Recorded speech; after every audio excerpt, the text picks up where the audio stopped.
Por eso también con nuestro invitado de esta noche, el doctor Pedro Angulo, ex fiscal anticorrupción, ex decano del Colegio de Abogados, y también que por cierto ha anunciado ya su precandidatura a la presidencia de la República.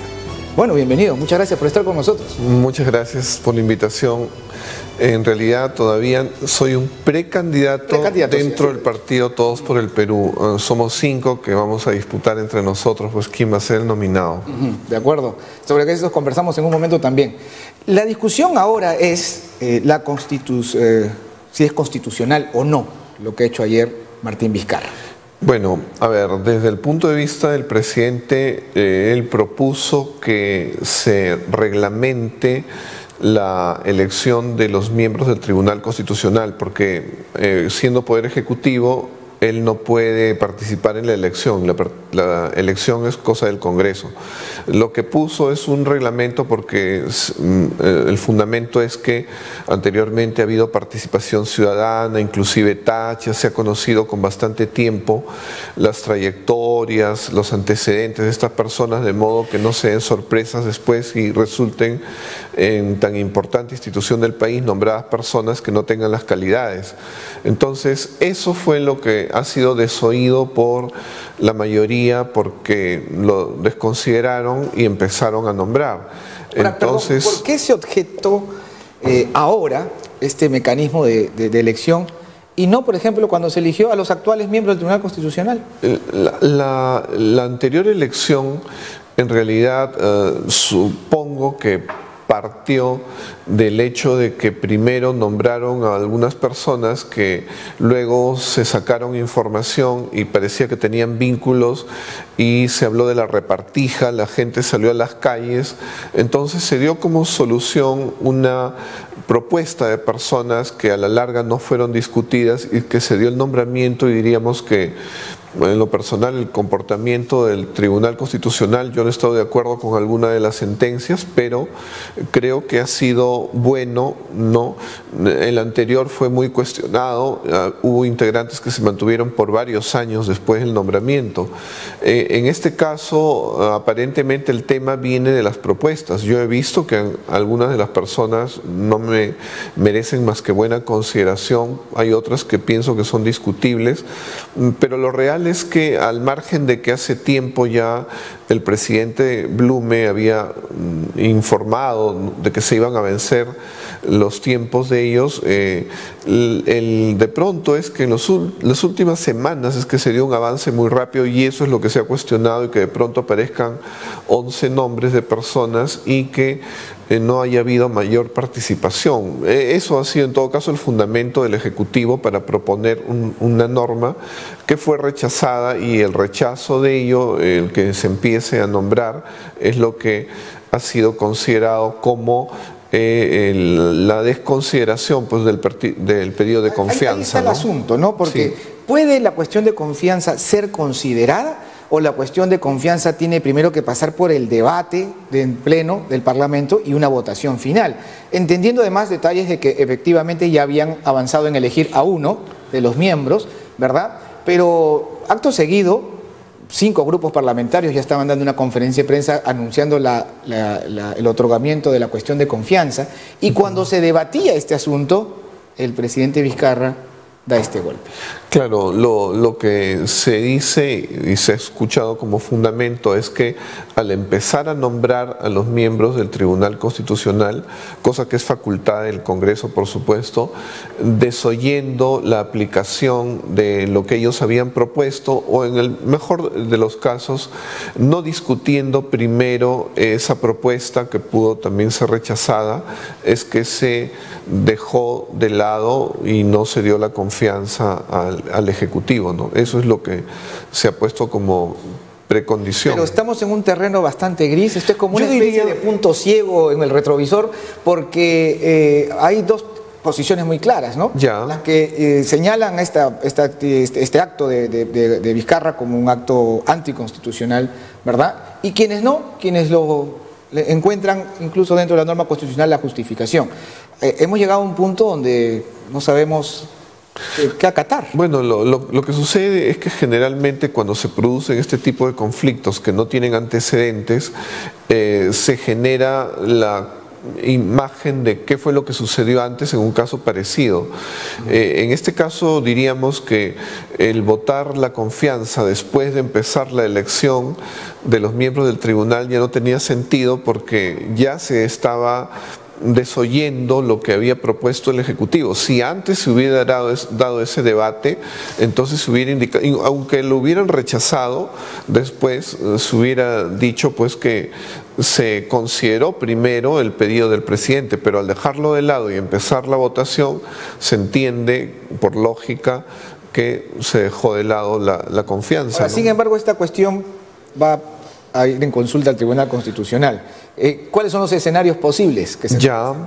Bueno, el Tribunal Constitucional puede señalar que efectivamente con ese dato de empezar la elección de los miembros del Tribunal Constitucional se dejó de lado y por lo tanto era una expresión de no expresarle confianza al presidente y al Consejo de Ministros, y de otro lado la otra opción podría ser que con ese acto y la posterior discusión del pedido de confianza, pues en realidad sí se estaba cumpliendo con lo que había propuesto el presidente. Son dos opciones que habría. No creo que valga para responder a las circunstancias que se están presentando una tercera opción. Ahora, ¿cuánto tiempo se toma el Tribunal Constitucional para una decisión como esa? Mientras tanto... Ese va a ser un tema. Bueno, mientras tanto, digamos ya no en el terreno solo jurídico, sino principalmente de la ciencia política, vamos a ver qué es lo que sucede. Y aparentemente lo que sucede es que se está consolidando el presidente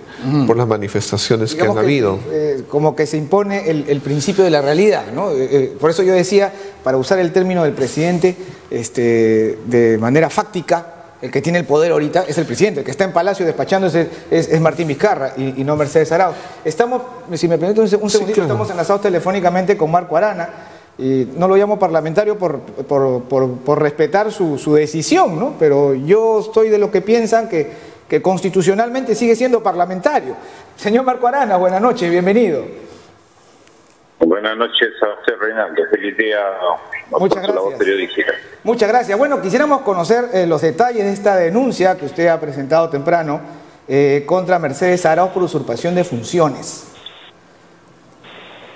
Bueno, en realidad es una denuncia presentada a la fiscal de la Nación contra Pedro Laechea, la señora excongresista Mercedes Arauz, contra Milagros Salazar, vocera de Fuerza Popular, que fue la que presentó esta moción de incapacidad moral temporal, ¿no? Una figura que no se veía usar, pero sí, principalmente, y contra quienes resulten responsables de haber usurpado funciones que el Congreso se haya disuelto y juramentaron a una presidenta de manera ¿no?